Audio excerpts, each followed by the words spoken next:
Dua individu ditahan bagi membantu siasatan berhubung hantaran di media sosial yang mengandungi kenyataan berbau ugutan terhadap Perdana Menteri Datuk Seri Anwar Ibrahim dan Timbalan Ketua Polis Negara Datuk Seri Ayub Khan Maidin PC semalam.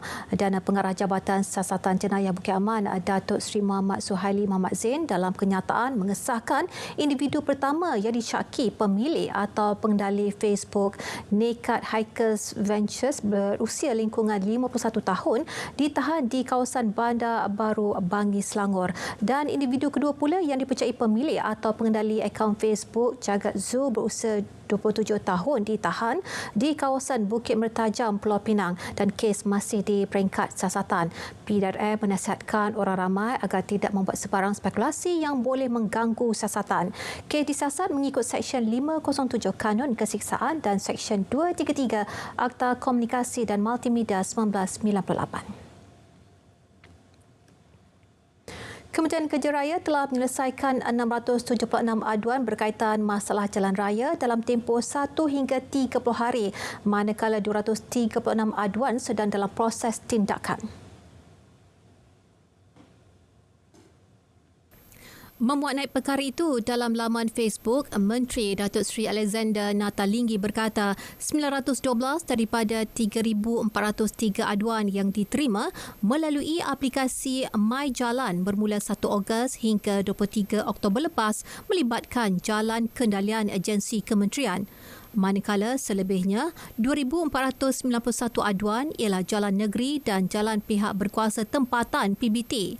Semua aduan membabitkan jalan di bawah seliaan kementerian melalui Jabatan Kerja Raya dan Lembaga Lebuh Raya Malaysia selain jalan negeri dan jalan PBT masing-masing di bawah bidang kuasa kerajaan negeri serta PBT yang terlibat.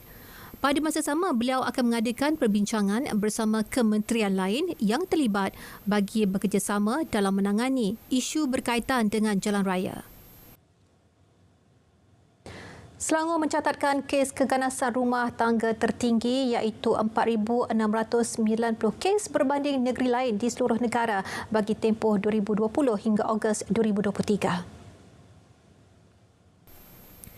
Kenyataan Timbalan Menteri Pembangunan Wanita, Keluarga dan Masyarakat Dato' Aiman Atira Sabu menyebut angka itu berdasarkan statistik PDRM yang menunjukkan kes keganasan rumah tangga yang dilaporkan di seluruh negara adalah 22,908 kes.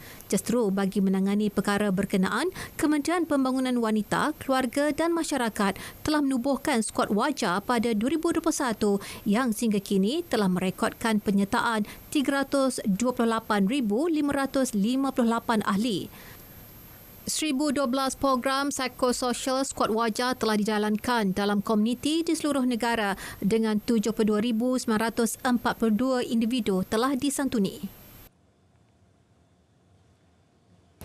Saintis negara dari Fakulti Sains dan Sumber Asli Universiti Malaysia Sabah, Profesor Dr. Justin Sentian diiktiraf sebagai rakyat Malaysia pertama menjalani ekspedisi di Antartika semasa musim sejuk dan paling lama berada di Antartika iaitu 7 bulan. Dan setelah menjalani penyelidikan musim sejuk berkaitan perubahan iklim di semenanjung Antartika dalam keadaan cuaca melampau, beliau selamat tiba di lapangan terbang antarabangsa Kuala Lumpur KLIA. 197 sampel gas dari udara, salji, ais laut dan air laut telah diambil untuk kajian kandungan spesies halokarbon seperti bromokarbon serta memperoleh data yang merekodkan variasi kepekatan ozon permukaan dan beberapa spesies gas hidrokarbon sepanjang musim sejuk di Antartika.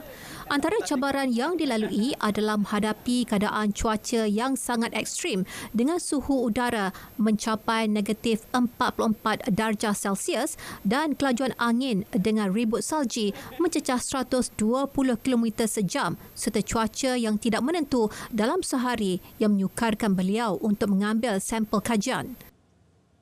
Walaupun ada kekangan sedikit dari segi timing, maksudnya hari ini saya nak keluar menjalankan pendidikan, tapi tak boleh disebabkan keadaan cuaca yang ekstrim. Jadi mungkin kena tangguh dalam 2, 3, 4 hari baru boleh keluar. Tetapi dari segi keseluruhan timeline itu, karena kita dah extend 2 bulan, segala-galanya berjalan dengan baik dan tidak apa-apa masalah.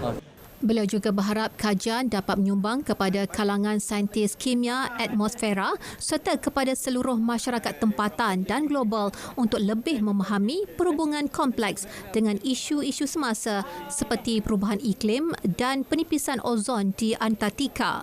Ekspedisi 7 bulan itu dilaksanakan bersama rakan penyelidik Profesor Julio Equidiro dari Chile di stesen penyelidikan milik Chile yang terletak di Pulau King George, Antartika yang dianjurkan oleh YPASM dengan kerjasama Organisasi Instituto Antartico Chileno dan Kedutaan Chile di Malaysia. Persatuan Suri dan anggota wanita Perkhidmatan Awam Malaysia Puspanita mengambil inisiatif menganjurkan program Puspa Fit at Community bagi meraihkan Hari Sukan Negara tahun ini dan ia selari hasrat membudayakan sukan dalam kalangan masyarakat yang mendukung kerangka Malaysia Madani dan visi Sukan Negara 2030. Terutamanya dalam satu program yang begitu bermakna, terutama dalam Puspa Fit ya, untuk menjaga kesihatan dan untuk bukan saja dalam etikat sukan tetapi juga riyadhah dan ada untuk tarikan lah supaya kita dapatkan orang meminat.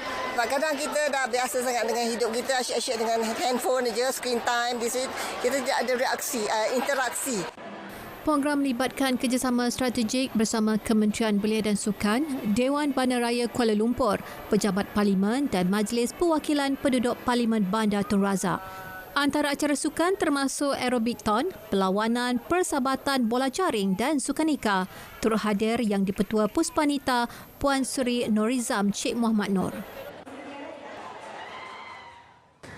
Keunikan dan warisan Kepulauan Borneo diperkenalkan menerusi penganjuran Festival Budaya Borneo BFC 2023. Festival 2 hari yang jelung kali diadakan di Semenanjung mempamerkan budaya, muzik, tarian, hasil kraf dan keunikan makanan dari Sabah dan Sarawak. Presiden Persatuan Fashion, Permodelan dan Pageantry MFMPA Dr. Jason Hee yang juga penganjur berkata Festival Budaya Borneo ini akan memberi peluang orang ramai lebih mengenali budaya Sabah dan Sarawak. Borneo Culture Festival ni adalah kali yang pertama kita buat di Semenanjung Malaysia. Jadi kita nak merapatkan jurang antara Sabah, Sarawak dengan Semenanjung. Walaupun kita jauh, kita buat rapatkan.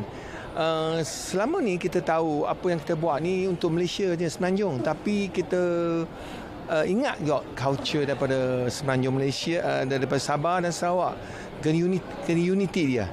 Dia punya etik, dia makanan, dia punya tarian, dia punya culture memang unik sangatlah. Beliau memberitahu media selepas merasmikan Festival Budaya Borneo BFC 2023 di Subang Perit, Selangor.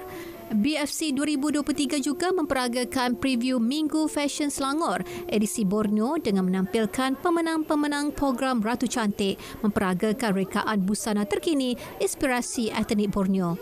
BFC 2023 mendapat kerjasama daripada Kementerian Pelancongan, Seni dan Budaya, Pusat Beli Belah Subang Perit, Park Royal Collection Kuala Lumpur, GoGo Puteri serta Rapid Borneo Freight and Shipping.